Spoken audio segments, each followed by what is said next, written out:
past week, the seafood chain Red Lobster filed for bankruptcy. And observers were quick to place the blame on the restaurant's $20 endless shrimp deal, which cost them a lot of money. But the story about what went wrong actually goes far beyond just unlimited shrimp and Cheddar Bay biscuits. It's corporate greed that ultimately put Red Lobster in hot water. You see what I did there? A decade ago, the chain was bought by Golden Gate Capital, a private equity firm, for about $2 billion, which they financed in part by selling Red Lobster's real estate to a company called American Realty Capital, who then immediately leased it back.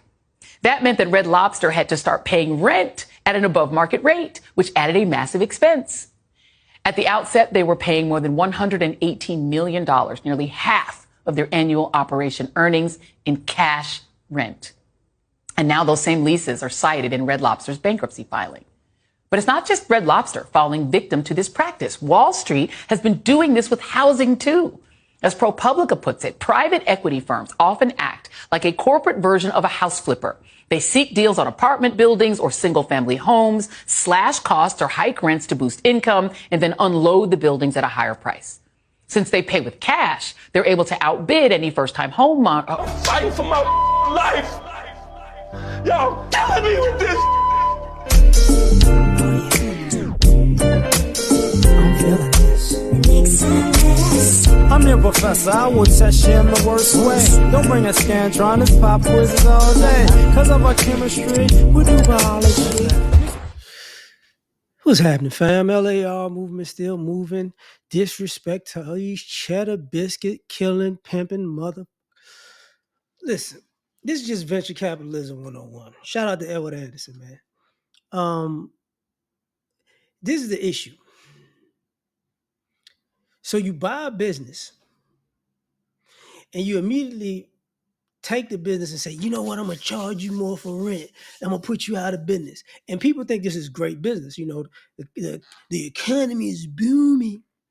You know, it's fake news, though. It's fake news. And like Jory said, they've done the same thing with real estate, with housing. And I laugh because for these people who take on these venture capitalistic tasks, like, oh, I got a plan. We're going to run it up. We're going to buy a business, and then we're going to charge them crazy. And then when they go out of business, you stuck with the property. What you think, you're going to go bankrupt? No. You're going to be hit with when you put them out of business, you think that somebody else going to move into that business and pay that exorbitant rent. Think about it. Once something like this hit the news, there's going to be other businesses who take this over? No. Because now they know you're charging over the market rate. Same thing with the apartment thing and the homes. People think, oh yeah, we're going to make a killing. We're going to charge these people a gazillion for $1 billion. And yeah, they got to pay it. No, they don't. They even if they sign a lease, they going to break the lease. So when y'all stuck with these properties, and then y'all stuck with the taxes, and y'all stuck with the upkeep, and y'all can't find nobody to get in that spot, you know, because even where I'm at, man, the Red Lobster is pretty good real estate. Oh, you think you know what we're going to do? We're going to sell this. We're going to make a profit. You know what I'm saying? We're going to sell a whole land for $5-10 million. No, you're not. For all the people who've ever watched uber rich people, right? Or people who just gotten the money, and uber rich person might buy a house. Let me use, this ain't only with 50 Cent and Mike Tyson, but let me use Mike Tyson and 50 Cent. 50 Cent bought Mike Tyson's house on a discount, huge house, right?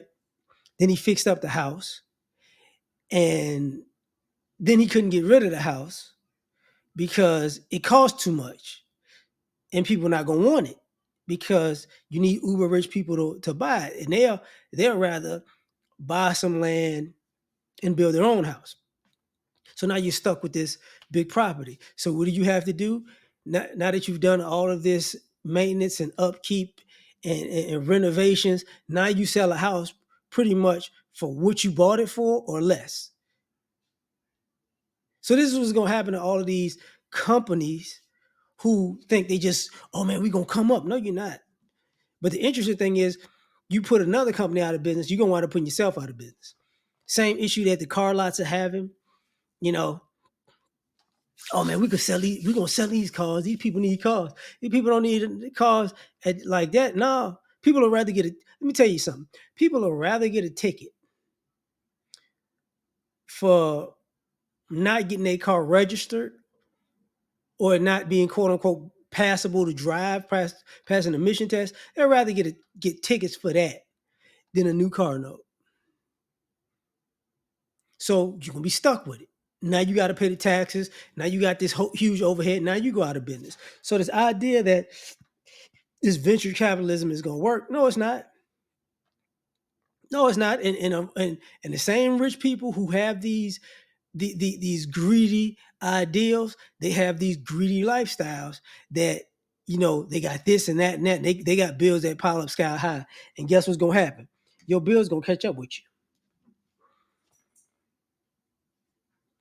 And you're going to be in the same position that you were with what do you call that? When you poach these companies dry, with the economy, basically on the precipice of tanking. And that's why you're gonna see the boom of crypto. People's, stock options it's gonna be the Great Depression. You're gonna see a lot of rich people killing themselves. Oh, I can't take it anymore. Yeah, because that massive windfall that they felt like they had all this money, now it's a massive debt that they got to pay. And this is going to be the time when these banks calling their margins. Is it margin? Markers, rather. No, we need some cash, Playboy. You got to come off that bread. And then people, I'm gonna go bankrupt. No, you're not. No, you're not. So I hope it's worth it. And now the kids can't enjoy the cheddar biscuits. And here's the irony of it though. And shout out to Edward Anderson again. He pointed out that, now you putting some fishermen out of business. Now you putting, distribution out of business. Now, shout out to Red Lobster. I'm not a Red Lobster fan, but you see how Red Lobster started putting their stuff in grocery stores? Oh, Red Lobster gonna make their money. They might make their dishes like in grocery stores in the freezer section. You're not just gonna get the cheddar biscuits. Might get some of the other things you might like on the menu. They might put it in the freezer section as a meal, and they'll sell it that way. Hopefully, you keep some of the fishermen in business, some of the distribution, the truck drivers, with those refrigerated trucks in business. Yeah, just take it from here to there. Don't take it to the business. Don't worry about it. We got this. So it's more direct to grocery store that might be more direct to customer, because people are gonna stop eating out as much. Because what happens is these clowns, they overcharge these businesses because they think they're gonna make a buck, and then the business has to overcharge the customers, and the customers stop coming. And then guess what? First the customers stop, then the business goes under, and then now all your rent and your profit stop too. And then and you scrambling to get somebody in there, and you think these people are going, what?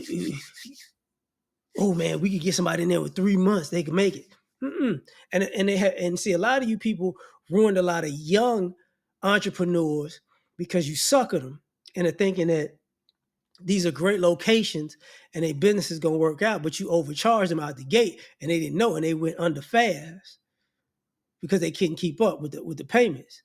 So now, not only did you lose a big conglomerate, big business that had been that was a face that you could keep customers coming into, you ruin that. The next person that came behind it, they can't keep up the payments, and this has already happened to people, pre-COVID, during COVID, and now post-COVID. These people ain't getting into that property because they ain't finna pay to renovate it. Nope. You all on your own now. So congratulations. All the suffering you wanted somebody else to have, you gonna have it now. Same thing I say with the housing market. Y'all thought y'all was slick? Cool. Because here's the irony. y'all take on these businesses and these acquisitions, and y'all want them to be valued at this high rate. So now that you got it valued at this high rate, you want to charge an arm and a leg because you got it valued at this high rate. And now that you ain't got nobody in these buildings, you're going to pay that high rate in taxes. Congratulations. Whatever happened to you, you deserve it. And this is American business and what they think is good business. Okay. See, you passed it. You tried to pass the payment on to the consumer, and now you stuck with it. And ain't nobody feeling sorry for that because you ain't do right by people. But I'm gonna leave it at that. You tell me what you think. Like, share, subscribe, or die. Try and catch y'all on the next one. Peace. You ever been at the top of the universe? I'm gonna tell you that.